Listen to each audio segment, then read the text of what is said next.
Moi c'est Johan Filippetto, j'ai 27 ans et je viens de Castries, juste à côté de Montpellier. Alors ma formation initiale, elle s'est faite d'abord en CAP ébénisterie, ensuite CAP marqueterie, pour enchaîner ensuite sur un bac pro ébénisterie, donc plutôt dans le travail manuel. Et ensuite je suis arrivé donc au BTS à Philippe Lamour, technico-commercial, bois et habitat. Alors, mon poste aujourd'hui au sein de Ginko, c'est délégué technico-commercial.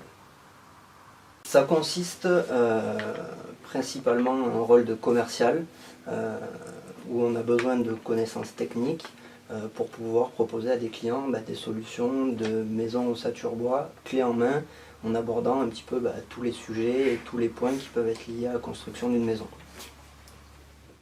Alors mes missions au sein de Ginko, elles sont plutôt variées. C'est-à-dire que je travaille déjà principalement avec une clientèle de particuliers. Ça peut aussi être une clientèle de professionnels, par exemple des architectes. Ma mission, c'est de les prendre à leur arrivée et de déterminer un petit peu leurs besoins, arriver avec eux à monter un projet, donc notamment travailler sur des plans, dessiner en fonction de leurs besoins. Et puis après ensuite c'est de faire du devis et rentrer après dans le domaine plus commercial où là on engage une négociation commerciale sur des projets de maison clé en main. Donc ma mission principale elle se fait sur cette phase là de découverte des besoins, proposition de solutions et puis après négociation commerciale pour arriver à la vente finale. Dans un second temps, une fois que la maison elle est vendue, je vais avoir des missions d'organisation du chantier, organisation des intervenants, achat de matériaux, commande et suivi du chantier pour livrer au client une réalisation clé en main ou en tout cas au niveau de finition qu'il souhaite. Les qualités requises, je dirais de la patience déjà, parce que c'est un cycle de vente qui est assez long. Entre la première rencontre avec un client et la finalité d'une vente, il peut se passer plusieurs mois.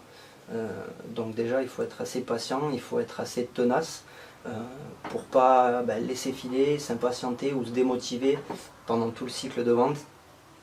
Après je pense qu'il faut être autonome puisqu'on a des secteurs dont on a la charge. Moi en l'occurrence c'est le secteur de l'Hérault, mais il peut m'arriver de travailler un petit peu sur le Gard.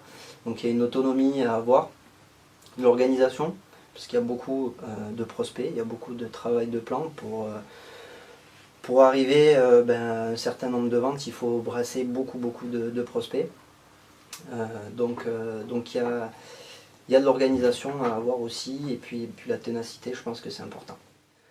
Alors les perspectives d'évolution au sein de Ginko, à court terme et à moyen terme, pour le moment, elles sont un petit peu limitées, dans le sens où on est une petite entreprise, bien qu'on existe depuis maintenant 4 ans et qu'on prend un petit peu position sur le marché. Aujourd'hui, le développement de l'entreprise se fait à un rythme relativement lent.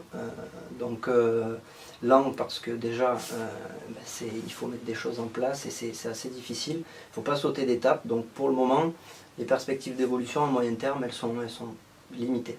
Après, dans un second temps, peut-être, il peut y avoir beaucoup de choses. La gestion de personnel, il peut y avoir plein de choses au sein de cette société. J'ai de très bons souvenirs au lycée Philippe Lamour, des belles rencontres, puisqu'il y a des gens que je côtoie encore, que j'ai rencontrés durant cette formation, qui sont devenus des amis, que je vois régulièrement, donc déjà ça c'est un gros point. Et puis après un souvenir du lycée, je dirais familial, la formation l'était aussi, un bon état d'esprit. Donc je peux dire que j'en garde des très bons souvenirs, que ce soit intrascolaire ou extrascolaire, avec des belles rencontres. Et surtout, ce qui est intéressant en plus de cette formation commerciale qui est générale, c'est la spécialisation. C'est-à-dire qu'on apprend des choses sur un domaine bien précis, qui est le bois et l'habitat. Et ça, quand on rentre sur le marché du travail, c'est un gros avantage par rapport à d'autres qui vont avoir simplement une formation commerciale. Donc d'avoir un mélange des deux, une partie technique et une partie scolaire,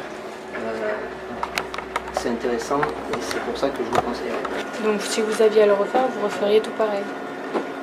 Ouais, quasiment. Après il y a certainement quelques détails, mais Mais comme ça, avec de but en blanc, je dirais que non, je referai la même chose, il n'y a rien à regretter.